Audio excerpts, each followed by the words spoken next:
Let's go live now to another part of this wonderful country. The Deputy Nationals leader, Perin Davey, joins me now. I believe you're in Deniliquin, Perin. What are they telling you about the voice there? Oh, well, I mean, there are mixed opinions. Sorry about the sheep truck going past. I'm outside the Denny Ute Muster, which is open today. Very exciting. But mixed opinions in Deniliquin and certainly in the regions about the voice. Certainly there is still a lot of people asking questions. What will it look like? How many people will be on it? How will those people be able to speak on behalf of all Indigenous Australians? We know, there is about 300 nations across Australia of Indigenous Australians. And how can all of their voices be sort of condensed into one homogenous voice? How will they be elected or selected? Yeah. How will they be appointed?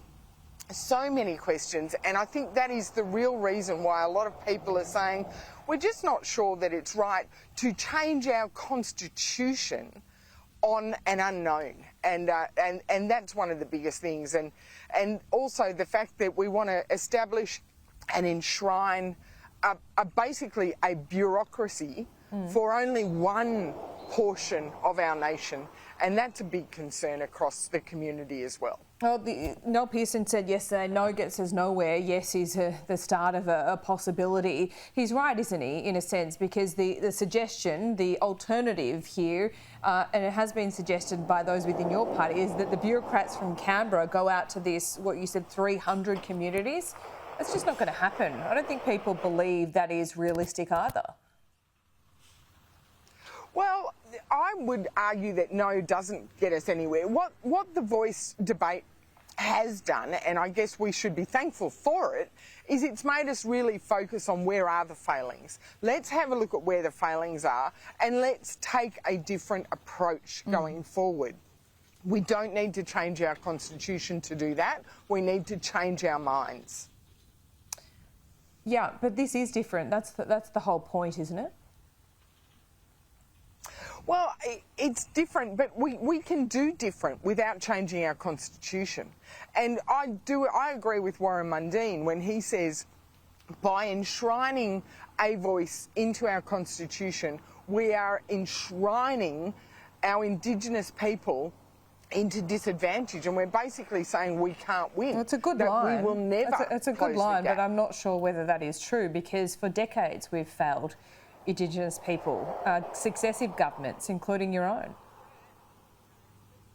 Well, and I would agree, and I would say it's because we're not actually listening to the voices that are already out there. And a classic example is what we've read in the last week about the education spend in the Northern Territory alone is not getting to the ground.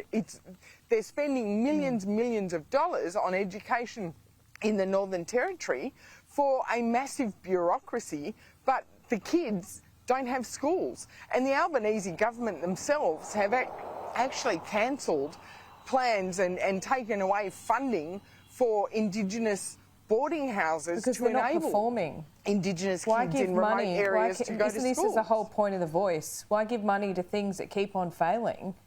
This is what the voice would fix, wouldn't it? If we don't have those boarding houses, how can those kids go to school? And this was an ask by Indigenous people.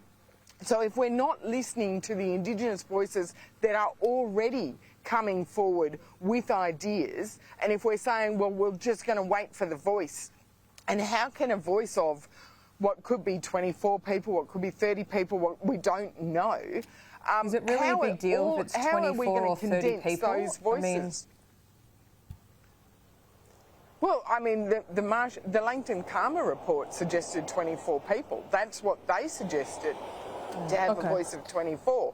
Noel Pearson is now saying, well, we could change that. We don't know how many people are going to be on it. And this is what because people it's up to the Parliament, which you're a part of. But look, we're running out of time. So, Perin, let me ask you, you're in Deniliquin, water buyback's a massive issue there. You wanted actually the people of Deniliquin to speak to an inquiry right where you are now. But that, as I understand, it's been denied. Any progress on that? It has been denied. The Senate did not accept my position to have the Senate inquiry hold hearings here in the basin, in regional communities where the impacts are felt the most. So next week, I'm hosting some of my coalition backbench colleagues. We're going to Renmark, Shepparton, Griffith, Moree, and Mildura, and we're going to listen to the people who will be impacted the most by buybacks, and we're going to take their concerns seriously, and we will then formulate our coalition position on the Water Act amendments that the Minister has before Parliament. All right, looking forward to it, Perin. Thanks so much for your time. Sheep trucks and all there in Deniliquin. We love to see it. We'll see you soon.